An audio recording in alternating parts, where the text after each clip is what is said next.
You're entering a world where silicon dreams and human desires entwine, where the lines between creator and creation are erased. We stand on the edge of an extraordinary revelation, an intersection of man and machine, where morality is tested and manipulation takes on new, unimaginable forms. The singularity is here. This is...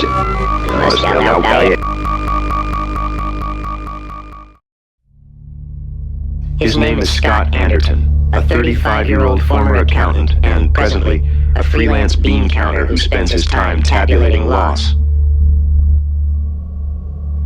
Before the dissolution of his marriage and his estrangement from his child, Scott's life was set towards nuptial bliss. Now his past is a blur, his present a blot, and his future an indeterminable morass. Short of a compass, Scott's about to enter a world where time runs backward, and reality is turned upside down.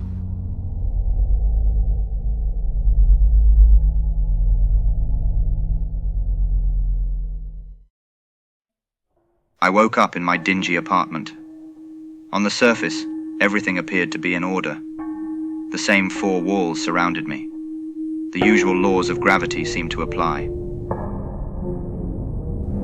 In the bedside mirror, I locked eyes with a jarring yet familiar wretch who clutched onto a capsized bed. I went to make breakfast, navigating the stairs with the vitality of a man whose arms and legs had been screwed on backward. These disjointed sensations were nothing new to me.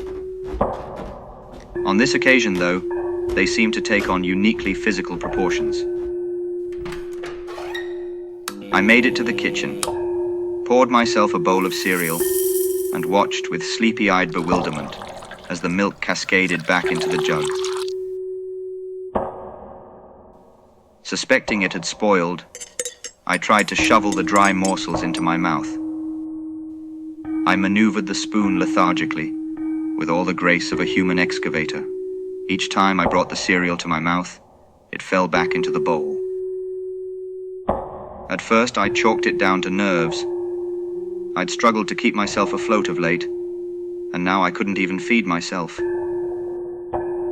How was I supposed to provide for my child? Shame enveloped me like an oversized coat. Its cloying warmth lured me back to bed. As I gazed out the kitchen window, I noticed the people on the street were walking backward. The sun was setting in the east, and the stars shone in the daytime sky. Had I slept through the entire day? Was I still in bed? Asleep? I looked down at my watch. The hand was moving counterclockwise. In the office, I was known as the human calculator, a trusted employee and confidant, capable of solving problems both numeric and dialectical. Now, I found myself unable to put two and two together. The poles of reason had shifted, and I appeared to be the sole and solitary witness to the fact. Unable to contain myself, I ran out into the street, hoping to impede the flow of the morning rush hour traffic, hoping to stop the world. Instead, I stumbled upon a scene that reflected the antimatter of my expectations. The street had transformed into a barren desert, with no one in sight.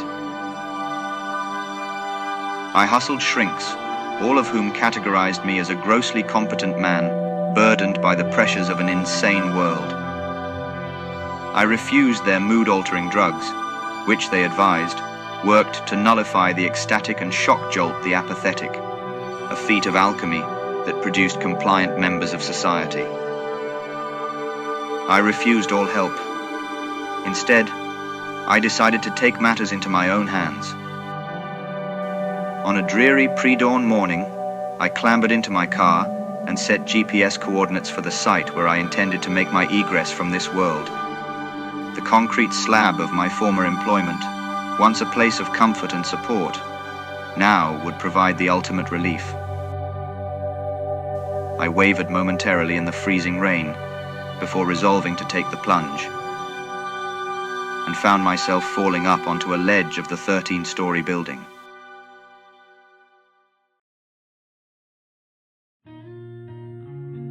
Over time, I learned to apply a little reverse psychology. In this new world, the more I wanted to die, the more I would surely live.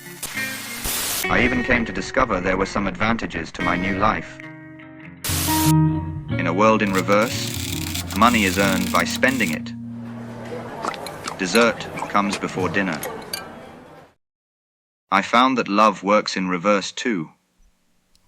During a regular sad sack afternoon, the name Atnamas infiltrated my consciousness. Instantly, I fell into a heartbreak with this woman. After a spate of bad-tempered phone calls, in which we vowed never to not see each other again, we agreed to cohabit inside a mansion-sized space.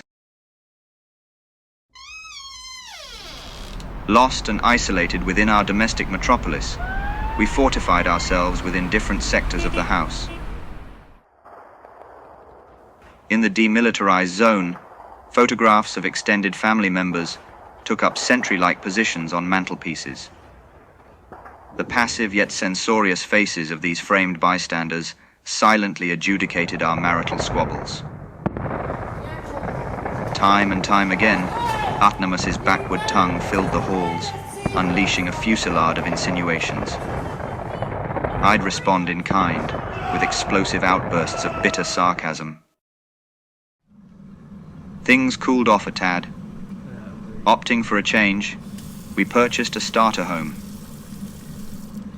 Within this modestly furnished one-room studio apartment, a sense of playfulness emerged in our lives. Gradually, our mutual contempt gave way to a more considerate form of attachment. The shift was as imperceptible as the borderline between the apartment's kitchen and bedroom areas with their blended motif. Atnamas, a name which resonated in my ear with a waspish static, gradually acquired a mellifluous quality, becoming Samantha. The wasp became the honey, and we came to a broader understanding of one another within our dingy living space. The apartment's buzzing fridge, its chewed-up carpets and blinking bulbs, became the accoutrements of our love. We did the next backwardly logical thing. We moved out of our mutual nest and occupied separate addresses. In the process, Samantha was courted by a kind of amnesia. Suddenly, it was as if I'd been dislodged from her mind. For weeks, I picketed outside her home, pleading with her to remember me, to remember the life and times we'd shared. Samantha rebuffed my doorstep entreaties, and I eventually came to my senses. To this woman, it was as if I'd never existed. I'd spent so much time in this topsy-turvy place that I'd begun to see my old life as the reverse world.